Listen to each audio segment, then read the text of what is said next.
It starts with the road, flat, endless, stretched out like a goddamn death sentence under the moonlight. And me, I'm just walking, barefoot, bleeding, every step a new kind of pain. My feet ain't just sore, they're shredded, skin peeling off like wet paper. My hands are shaking, but I don't know if it's from the cold or from something else. The air smells wrong, burned metal and rot. My jeans are torn. My shirt, gone. My ribs, marked with something.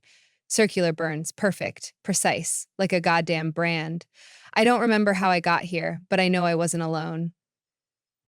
The highway stretches in both directions, empty as hell, not a single car in sight. I don't know how far I've walked. I don't even know if this is real. But then, headlights, a big rig, a real fucking truck bearing down on me fast, the kind you hear long before you see it. Diesel engine, loud as hell, growling like some pissed off animal. I stumble forward, throwing my arms up. Hey, help, please. The truck's brakes scream against the pavement. The whole rig shudders, tires burning rubber. The driver, a big, heavy-set dude in a John Deere hat, throws open his door, but he doesn't get out. He just stares. And I swear to God, his face turns white as a sheet. Jesus. He whispers. I'm panting, shaking, trying to take a step forward. Please, I beg. I don't know where I am. He slams the door, throws the truck in reverse, peels the fuck out. Gone. Just like that. And I'm standing there, heart pounding, trying to process what the hell just happened. What did he see? Then I hear it, that humming noise. Low, mechanical, almost like an engine idling, but not quite. It ain't coming from the ground. It's coming from above. I lift my head and my stomach drops. There, just above the horizon, a shape, a light. No, not just one. 3. A perfect triangle, burning green. And they're getting closer. The air goes thick like a storm's about to hit. But there's no wind, there are no clouds, just that light, growing, pulsing. And that's when I start to remember I don't get to see it, not again, but I feel it. The cold metal against my skin, the voices inside my head, the weight of hands that weren't hands. And the worst part, this wasn't the first time, and it sure as hell won't be the last. 24 hours earlier. You ever work a job so goddamn soul-sucking that you start wondering if you were meant for something else? Something better? Yeah, that was me. Hector's Tap, a rotten little dive bar on the Essex end of Laredo, Texas.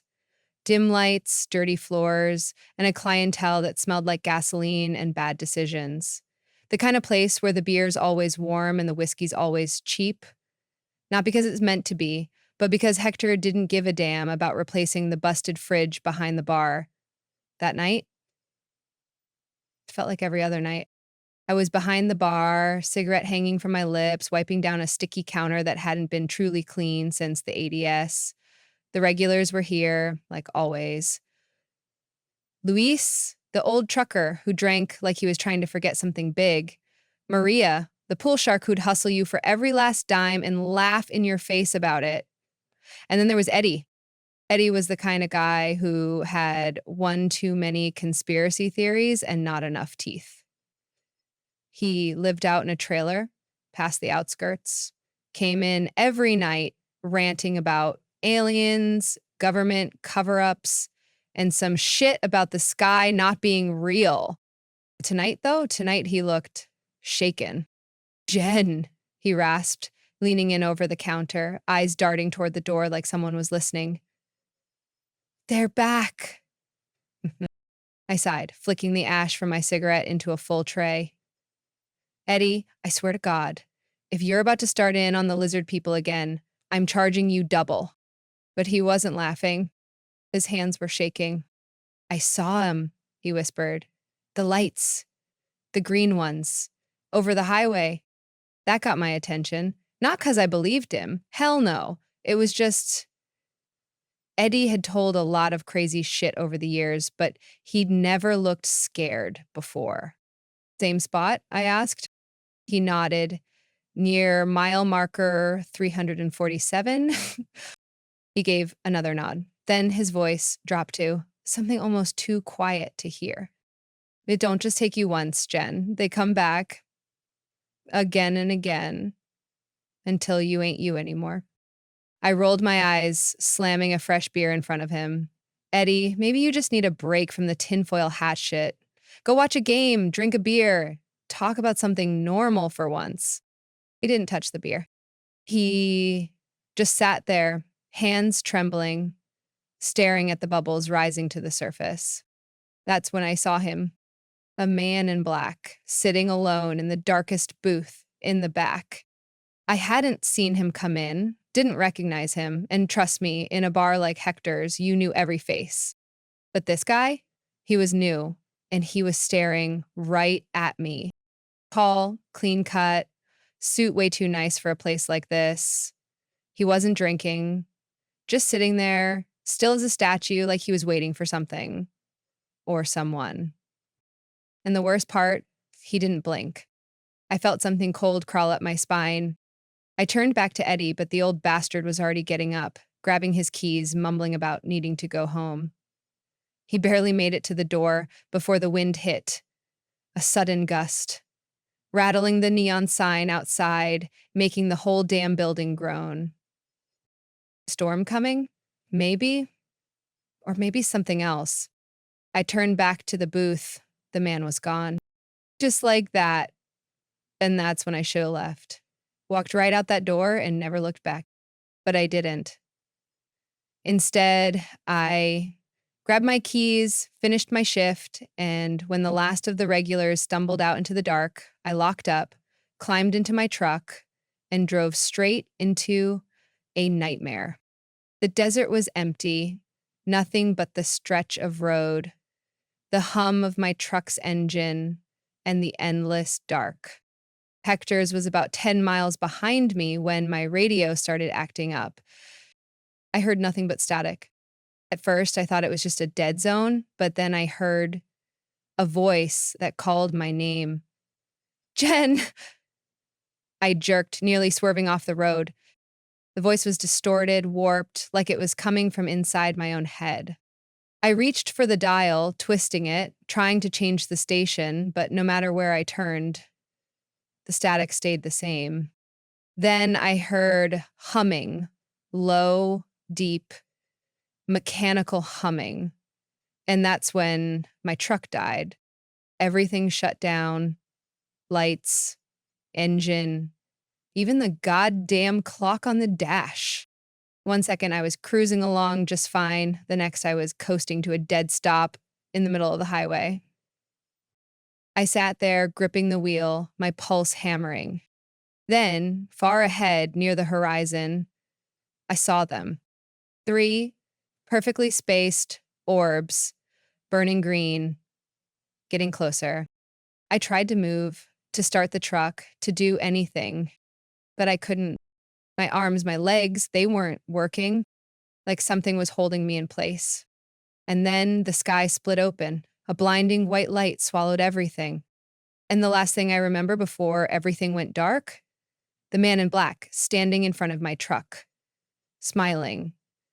I heard a low, pulsing hum, the sound of distant, distorted voices. Cold metal, my heartbeat, fast, erratic. I wake up, but I'm not sure I'm awake. The air feels wrong, too thin, too sterile, like I'm breathing in something I shouldn't. The smell of metal, antiseptic, something almost burnt. My body won't move. I'm strapped down, naked, exposed, on a table that isn't a table. It's too smooth, so cold. I try to turn my head, but my neck is locked in place. I try to look around. Bright, flickering lights, walls that shift when I try to focus on them. The room isn't just a room, it's moving, pulsing, breathing, and I'm not alone. I don't remember them entering. 1 second, the room's empty. The next, they're there. Thin, pale, gray. Not human. Not even close. Big black eyes, no lids, just voids that swallow light. Their fingers, long, too many joints, moving like they are not restricted by bone. One of them leans in, close, too close. I can't scream. I can't move, but I can feel it. A sharp, sudden pain, a scalpel dragging down my abdomen, splitting me open like a goddamn science experiment. No blood, no warmth, just pressure. They aren't cutting to kill, they're cutting to see, to study, to learn. And the worst part? I don't even black out. Then I hear it. There are screams. They're coming from somewhere else. I don't know how long I've been here. Minutes, hours, days. But I can hear them. Other people sobbing, begging, screaming. I turned my head, just barely, and I saw them, strapped to tables like me.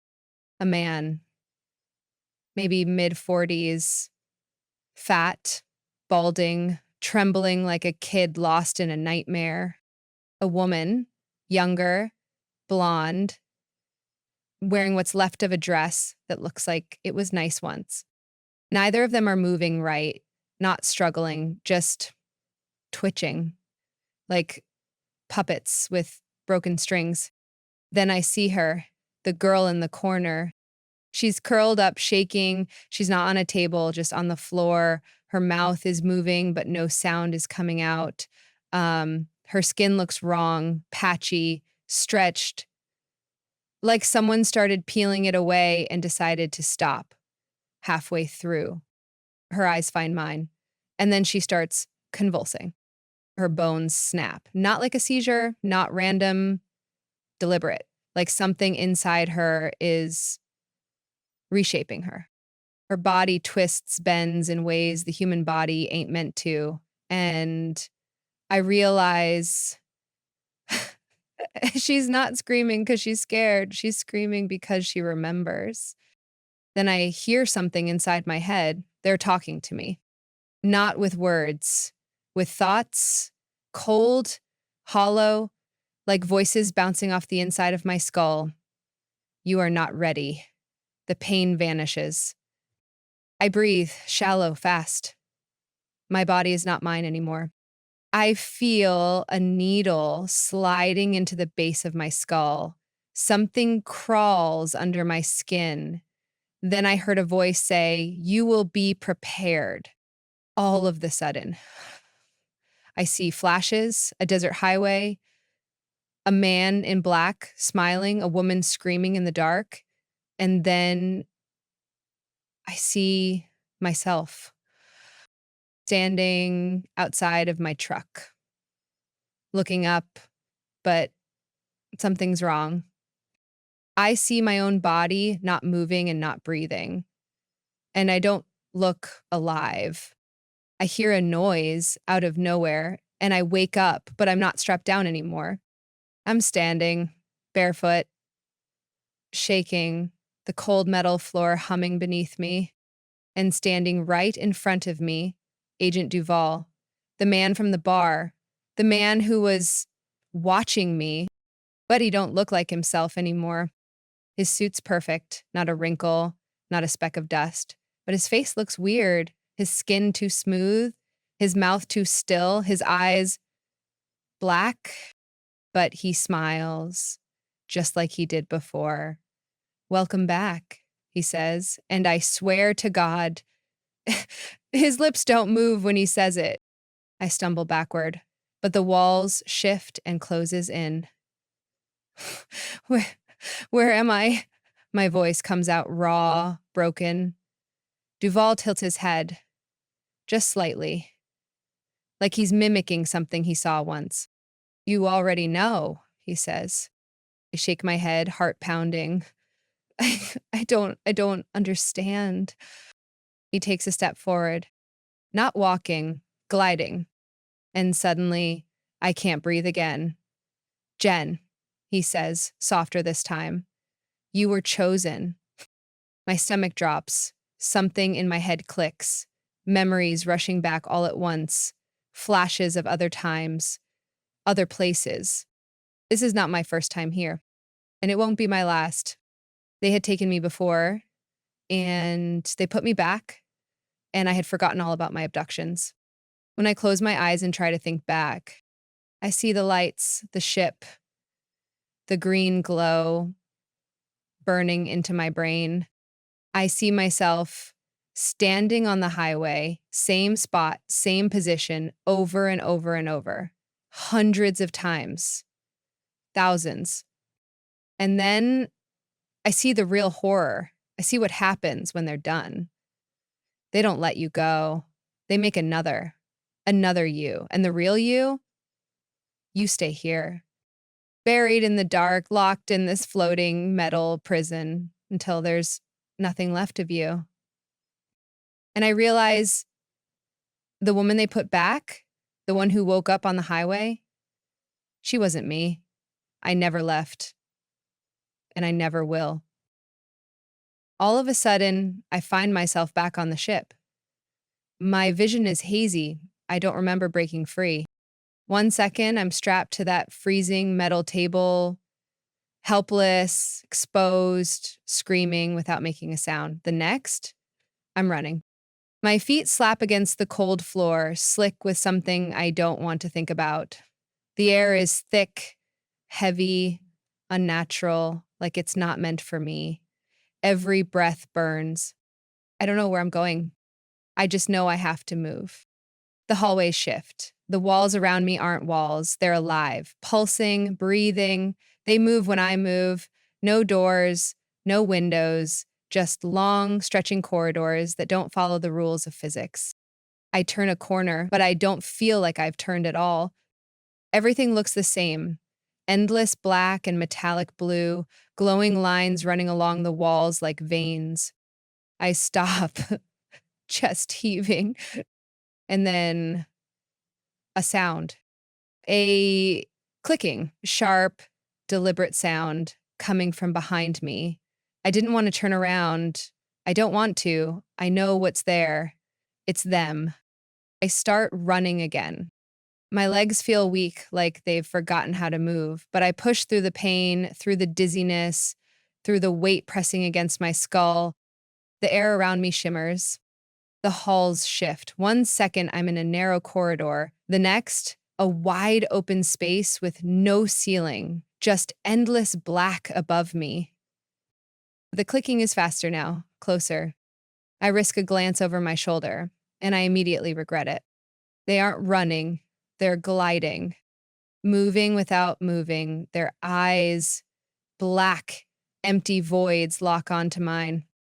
And then, as if they can hear my thoughts, they smile. No lips, no teeth, just an expression, something human. And then they reach for me. Just when I think I'm out of options, a hand grabs my wrist, hard. I twist, ready to fight, but it's him, Agent Duval, the man from the bar, the man who shouldn't be here. His suit is still perfect, untouched, clean, as if he just stepped out of some high-rise office. But his eyes, they flicker. 1 second, they're human. The next, black as the abyss. Move, he says, yanking me forward. I don't ask questions. I follow. We weave through the corridors, past doors that weren't there before, past walls that close the second we leave them behind. I don't know where he's going. I don't know if he's even real. But right now, I don't care because behind us, the clicking turns to screaming. Not human, not even close. Duval shoves me into a room. The walls close behind us. For the first time, I can breathe. The room was buzzing with energy as we stepped into the center of something huge, something alive. Is this a control room? A holding cell? I don't know. But what I do know, there's no way out. I looked to the right of me and I saw a massive window. And outside of it, I see Earth. My stomach drops. I stumble forward, pressing a hand against the glass. It's not glass, not really. It's too smooth, too cold, too unreal. But the sight beyond it, that's real. Texas, the desert, the stretch of road where I was taken. So close, so impossibly far. We're not getting out of here, are we? I whisper. Duval doesn't answer. I turn to him, desperate, shaking, barely keeping it together. What the hell is happening? My voice is raw, broken. What do they want? Duval tilts his head. Something about the way he does it, slightly off, too controlled, too precise, makes my skin crawl. They don't want anything, he says. They're just doing what they do. I shake my head. That's not an answer. He exhales, rubbing a hand over his face. For a moment, he looks tired, human. And then he says something that breaks me. Ever hear the theory about the ant in the highway? I blink. What? Duval leans against the wall, folding his arms. You're walking in the desert. You see an ant. Do you stop and introduce yourself? Ask it what it wants? Negotiate with it? I don't answer, because I know where this is going. He tilts his head again, smiles. That's us, Jen. We're the ants. And they don't even notice us. The air in the room shifts. Something cold presses against my skull, a feeling, a knowing. And suddenly, I see her. It's me, on Earth, sitting in my truck, driving down the road, like nothing ever happened. I stagger back. No, no, that's not me. Duval watches, silent, unmoving, but I can't look away because the longer I stare, the more I realize something is wrong. The way she moves, the way she blinks was not quite right, like something wearing my skin. And then she turns, looks right at me and smiles. And I understood I never escaped in the first place. The room starts collapsing. The walls shift, dissolve, morph into something else. The humming turns to screaming. The last thing I see before everything goes black is Duval still smiling, and the thing that looks like me waving from the road below. A perfect copy of me, the one they put back.